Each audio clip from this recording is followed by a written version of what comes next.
салом бинандагони азиз ва хуш омадед ба барномаи хабариву таҳлили ахбори озодӣ. имрӯз 28 май аст ва нахуст таваҷҷӯҳ кунед ба сархати мавзӯъҳое ки ба баррасӣ гирифтаем.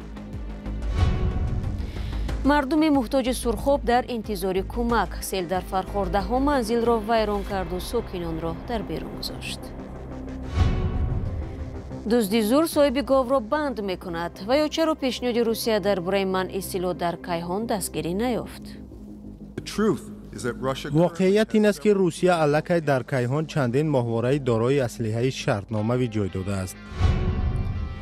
ва шабнами сурайё барномаи нави консерти худро барои ҳаводоронаш дар вилояти Суғд тақдим кард. Недаром говорят, что талант невозможно воспитать, он должен быть от Бога. аммо шурӯъ мекунем аз сафари вазири корҳои дохилии русия ба тоҷикистон ки дар ҷараёни он дар душанбе намояндагии хадамоти шиноснома ва раводиди русия ифтитоҳ ёфт. танҳо дар 2 моҳи ахири баъди ҳамла ба толори консерти Крокус ҳазорон муҳоҷирони тоҷикро аз русия ронданд ва ё ба хоки ин кишвар роҳ надоданд. акнун бо оғози кори ин идора шаҳрвандони тоҷикистон пеш аз сафар хоҳанд донист ки ба русия ҳаққи вурудро доранд ё не. хиромон бахозода мавзӯъро идома медиҳад.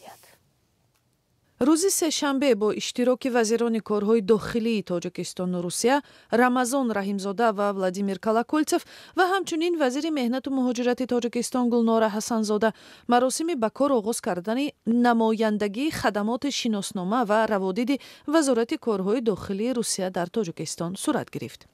бино ба иттилои вазорати меҳнати тоҷикистон дар намояндагии ин ниҳоди русия муҳоҷирони тоҷик пеш аз сафар санҷида мешаванд, аз ҷумла изи ангуштони онҳо сабт ва доштани иҷозаи сафар ба ҳудуди русия дақиқ карда мешавад.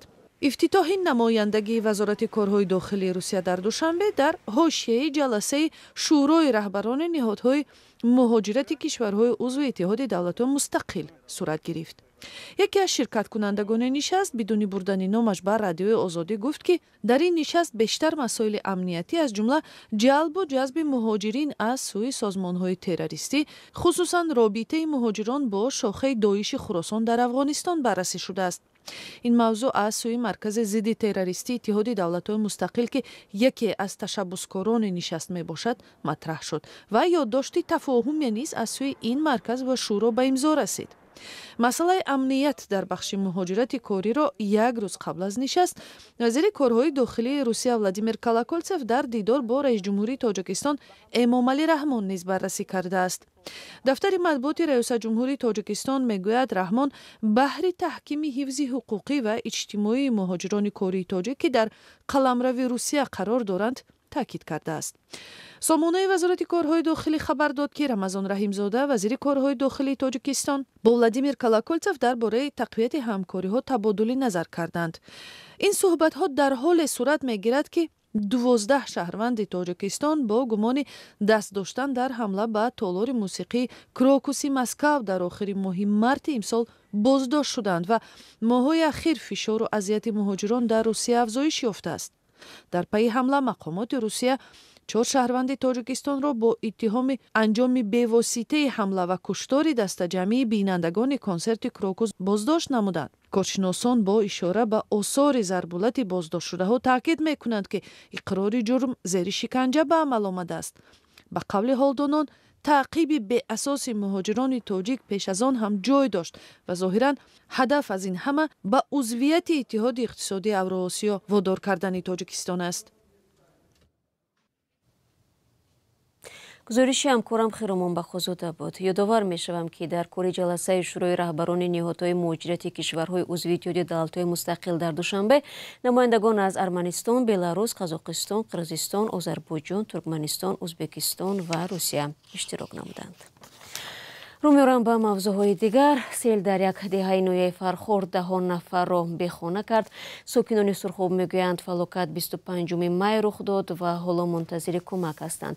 ба нақли онҳо баъзе аз хонаҳо пур аз зери об монда, зиндагӣ дар бархи дигар имконнопазир шудааст. як комиссион зиёнро ҳисоб дорад. Маҳмудҷон Раҳматзода аз ҷои ҳодиса гузориш медиҳад. сел субҳи 25 май Қурбонгул Алихоноваро аз хоби ноз бедор кард. вай ҳуҷҷатҳои даркориашро бо худ гирифта ба баландӣ баромад. ساعت نگذشته دهه سرخاب زیر سیل ماند. آن صبح نه تنها قربانگل بلکه مردم بسیاری به این کوه دامن پناه بردند، اما خانه ها نتوانستند از سیل ایمن بمانند. حالا قربانگل از همین بلندی فقط خانه فرو رفته اش را نگاه میکند. همین نیم ساعت باران زد، اما قریب اسپیت کردم که داکومنتوم گرفتم، تمام برام همه چپگردان. اینا میتونین خانه را ای پیش بریم بینین. نمیجا میایم ای تپه نگاه میکنیم، میریم در مسجد، در کلوب، در مکتب، اونجا جمع کردن. حالا هر کوچه و پس کوچه دهه سرخاب زیر لای و گل است. مقامات و ساکنان برای رفع پیامدهای آفت دست به کار شده اند. اما ساکنان میگویند که مقامات در رسانیدن یاری دست کوتاهی میکنند. همین است ساکنان جهاز و اشیاء روزگاری از سیل ضرر ندیده را بیرون میکشند. بسیاری از ضرر دیدگان چشم به راه کمکند. زلا هم سفیل پفیل علاخونه پلاخونه و چپاش خونه کافیدگی آخه یگون وقت در اومدن نیست لو خلپر ما اون درون ده چاکنه. سیل آن روز از 4 طرف به دهه سرخاب وارد شده است. راههای این منطقه ضرر دیده مقامات به باز کردن راهها تلاش داشتند. رئیس ناحیه ظریف ولیزاده و مسئول این منطقه سردار خدمات ادای جزا گنرال منصور عمروف به منطقه آفت آمده اند. با گفته رئیس آنها تلاش رفع عاقبت‌های سیل را نظارت دارند. یک هیئت حکومتی به شمارش آسیب مشغول است. شاید پس از آن کمکی بیشتر رسد. اما آسیب دیدگان سیل میگویند که این کار باید هرچی زودتر انجام شود. دیگه هم قاکی در خود گرفتیم هیچ هم گرفتیم گرفتیم دیگه یگان چیز نام طوری کو گرفتیم تام. این بار اول نیست دهه سرخاب را سیل میزند و باشندگانش از آن ضرر میبینند. بعد 2 سال آفت دولت قطر به ساکنان این منطقه خانه بنیاد کرده بود. اما ساکنان دهه ضرر دیده گفتند خانه ها به نام آنها ولی به کام دیگران شدند. به آنها تنها زمین دادند. برای ساختن منزل مبلغ و نیرو در کار بود. همین طور آنها نتوانستند به مکان امن کوچانیده شوند. 6 خونه همینجا زلال دیده بود. هر یک آدمی را در اون خانه دادن، اونجا در خانه دادن که تماما وجود نداشتن در تریتوری سرخاب. چسکا دادگی و چسکا در نومی 2 آدم دادگی لیست نمیدن. نمیدونم چسکا ما گجو داد. اون مردک چسکا گرفتگی من موندگی دام. اینم خیلی ترپای کو. هیچی. فایده نداره. نه دویدارو خسته بودی سلام مونده. خیلی دیگه هیچی. دهه سرخاب در کوهدامن و نزدیکی رودی سرخاب جایگیر است. ساکنان میگویند سیل این ساله از 6 سال پیش دیده سخت‌تر بود. این زن هم برای نیم قبچه گندم به خانه تخریب شده اش رفته است. دیده می شود در میان لای گل به زور راه می رود تا به خشکی برآید. محمود جان رحمتزاده، آزادی، دهه سرخاب ناحیه فرخار.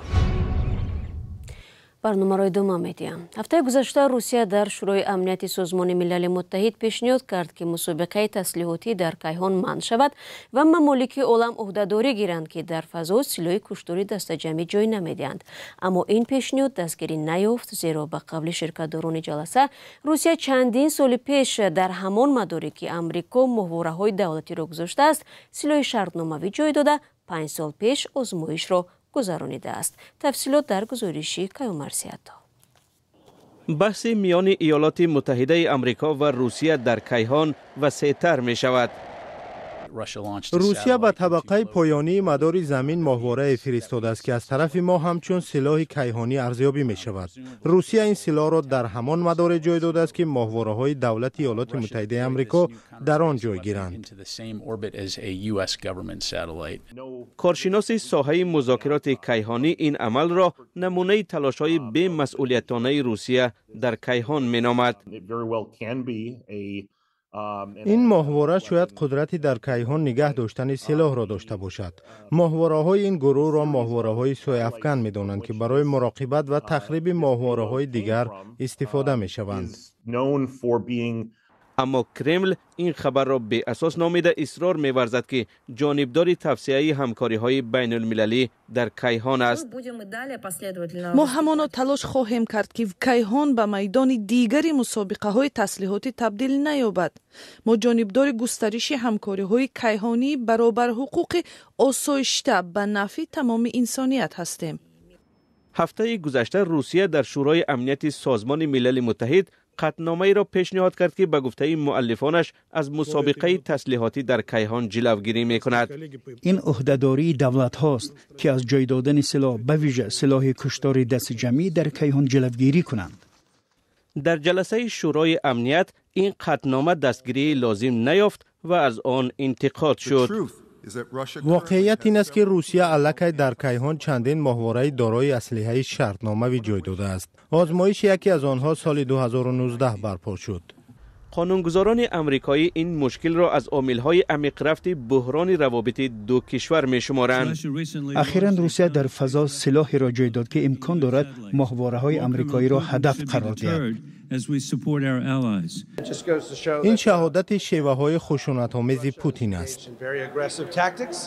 روسیه در سال 2021 در فضا آزمایش سلاح ضد ماهواره‌ای را گذرانده سبب پیدایش یک پرتابگاه کیهانی شد.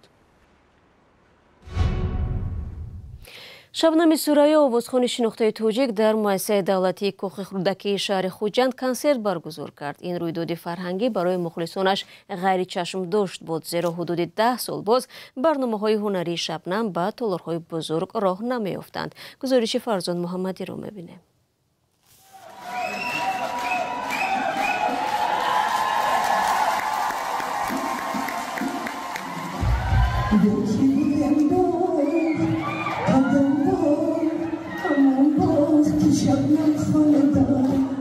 استقبال گرم و صمیمی شبنم سوریا از سوی هواداران هنرش در مؤسسه دولتی کاخ رودکی شهر خوجند. شام‌های 25 و 26 می تالار پر از مخلصانش بود.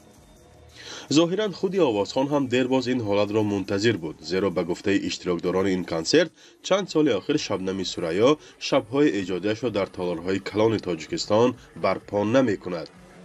خدا رو شکر میکنم، شکرانه همین دولتمان میکنم، تاجیکستانی عزیزم میکنم که امروز به دیدار هر یک شما رسیدم. در این برنامه فرهنگی همراه با شبنم سوریا آوازخوان و آهنگساز شناخته شوکت عمرov و یک گروه رقصی از ازبکستان نیز هنرنمایی کردند. با وجود شهرتش سالهای آخر تنها شبکه‌های اجتماعی و محفل‌های خاصه مکان اساسی ترانه‌های شبنم سوریا گردیده است. به مشاهده طرفدارانش دوام تخمیناً 10 سال اخیر هنرنمایی او در تلویزیون‌های دولتی و یا کنسرت‌های رسمی که برای هنرمندان تاجیک برابر با اعتبار و شناخت آنها در سطح بلند دولتی میباشد به چشم نمیرسد. برخی از صنعتشناسان از موجودیت به اصطلاح رویخط سیاه هنرمندان اشاره میکنند که از جانب بعضی مقامات تصمیم گیرنده ترتیب داده شده‌اند. ولی مقامات تلویزیون دولتی همیشه بودن چنین رویخط سیاه آوازخوان‌ها را رد کردند. در همین حال مخلصانش میگویند هیچ چیز پیش راه استعداد را گرفتن نمیتواند. Недаром говорят, что талант невозможно воспитать, он должен быть от Бога. بیهوده نمیگویند که استعداد را ساختن نمیشود، بلکه آن را خداوند میدهد. در حقیقت شبنم از خردسالی استعداد و خصوصیت ویژه صنعت خود را معرفی کرده است. این همه البته از مادر به او گذشته است.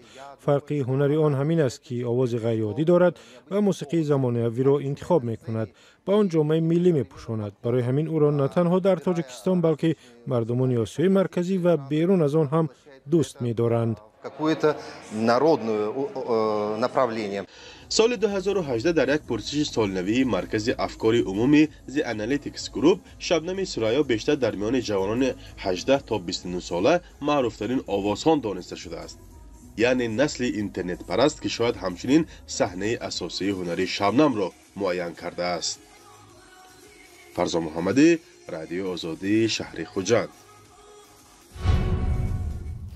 دوستان عزیز، با همین رسیدیم به پایان نشر نوبتی برنامه اخبار آزادی. تشکر از یکایک شما که این 15 دقیقه ما را همراهی کردید. خبرهای بیشتر را چون همیشه میتوانید در وبسایتمان azadi.org دسترس نمایید. همچنین صفحه های رادیو آزادی در فیسبوک و اینستاگرام، تیک تاک و تلگرام در خدمت شما عزیزان است و اگر شما نیز شاهد حادثه شدید ما را آگاه کنید. خبرهای ما را تماشا کنید. تا دیدار نوبتی، خدا نگهبان هر یکی شما باشد.